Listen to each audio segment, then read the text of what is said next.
नमस्कार सभी योगार्थियों को। मैं सन सुखदेव प्रसाद, योगाचार्य। आज मैं फिर आपके सामने नए चैनल में यानी योग चिकित्सा केंद्र में आप सभी का बहुत-बहुत स्वागत, अभिनंदन है। आपको प्रसन्नता होगी कि नए चैनल का मैंने शुभारंभ किया है। पहले मैं फेसबुक पर हमेशा आता हूँ। यूट्यूब चैनल के अंदर हम योग स्वास्थ्य चिकित्सा, उत्तम योग स्वास्थ्य चिकित्सा केंद्र के नाम से जो चैनल है उसके बारे में मैं आपको जानकारी देने के लिए आपके सामने आया हूँ। आज से हमेशा आपके साथ मैं योग के माध्यम से योग के बारे में जानकारी प्राप्त करने के लिए, योग के विषय में चर्चा करने के लिए आपके सामने आता रहूँगा। आप भी मेरे साथ में बने रहें, जिससे हम बैठ कर के शारीरिक, मानसिक, बौद्धिक रूप से संपन्न बनने के लिए योग की बहुत सारी आवश्यकताएँ और उसके साथ-साथ में योग के विषय में चर्चा, स्वास्थ्य संबंधी और अपने जीवन में कैसे सुगमता के साथ में अपने जीवन को यापन करें। जीवन को व्यापन करके और आनंद की अनुभूति प्राप्त करें, अनुभूति को जानें, अनुभूति को महसूस करें। महसूस करके अपने आप को गौरवान्वित के साथ में जीवन शैली को जी करके अच्छे संसाधनों के द्वारा यानी योग के माध्यम से अपने आप को स्वस्थ बनाए रखें और साथ-साथ में आप और हम सब मिलकर के ऐसे सुखमय जीवन को जिएँ जिससे कि आप भी सुखी रहें और दूसरों को भी सुखी रहने का मार्गदर्शन मिले।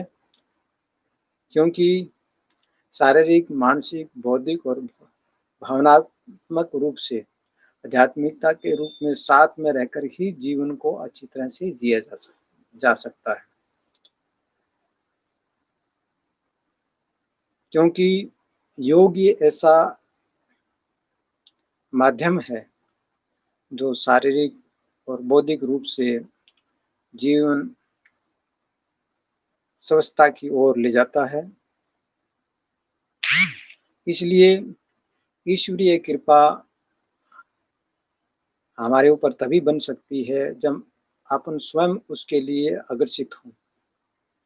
क्योंकि जब तक मनुष्य स्वयं मेहनत नहीं करता है, कर्म नहीं करता है, अच्छे विचार नहीं रखता है, अच्छा सोचता नहीं है, तब तक ये संभव नहीं है। योग के माध्यम से ही व्यक्ति स्वस्थ बना रह सकता है, क्योंकि योग ही जीवन की कला है। योगस्थ कुरु कर्माणि संगे त्यक्त्वा धनंजय सिद्धे सिद्ध्यो समभूता समतो योग उच्यते।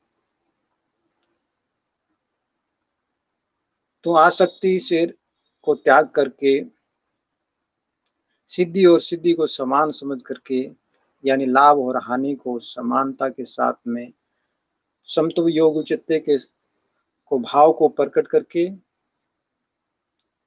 समभुक्ता समत्व योग उच्यते के साथ में जीवन जी करके व्यक्ति कर्तव्यों कर्मों को साथ में भोक्ता के साथ में अपने आप को सम्मिलित करके उनमें सम्मान भाव को प्रकट करके ही जीवन को अच्छी तरह से जी सकता है। बुद्धि युक्तो जहाहित उभे सुकृत दस्त करते तमसा योगाय युज सब योग कर्मसु कौशल। यानी समता बुद्धि युक्ति मनुष्य पुण्य और पाप दोनों इसी लोक और परलोक में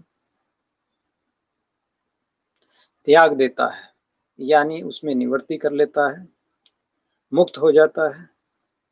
ऐसे योग को अपना करके मनुष्य समतो योग के गुणों को कुशलता के साथ में संपन्न कर सकता है।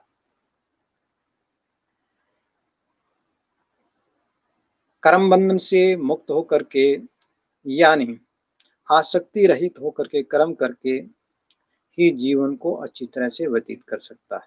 यजापन्ता तिष्ठि जनानि मनसा स बुद्धिश्च विशेषतमायु कर्मा गतिम। कठोपनिषद में लिखा गया है कि जब पांचों ज्ञानेंद्रियां मन के साथ स्थिर हो जाती है, ठहर जाती है और बुद्धि की चेष्टा नहीं करती है, निश्चित निर्मल हो जाती, उसी अवस्था को परम गति कहते हैं। ऐसे जीवन को जी करके मनुष्य परम गति भाव को प्रकट करके समतो योग चित्त के साथ में ता योगा मति मनंते स्थिता इंद्रियान धारणम। ऐसे पांचों इंद्रियों को धारणा से योग को इंद्रियों से विचलित न होकर के धारणा के साथ में अगर योग का अभ्यास करें तो निश्चित रूप से आप कर्म कौशलों के भागीदारी यानी उसके अनुसार जीवन जी सकते हैं। ऐसे भावों के साथ में मैं अपनी वाणी को यहीं पर विराम देता हूँ। आप सभी मेरे साथ में हमेशा बने रहें, जिससे अपना जीवन बहुत ही अच्छा और श्रेष्ठतम सरलता के साथ आनंद में व्यतीत हो। आपको बहुत बहुत शुभकामनाएं मेरे साथ में बने रहने के लिए। इस चैनल को ज़्यादा से ज़्यादा लोग सब्सक्राइब करें और साथ में लिंक और शेयर करें ताकि मेरी बात आप तक आसानी से पहुंच सके। सभी को बहुत बहुत शुभकामनाएं। आपके साथ में फिर मैं एक नए विषय योग के विषय में चर्चा के लिए फिर सम्मिलित होऊंगा। बहुत बहुत धन्यवाद।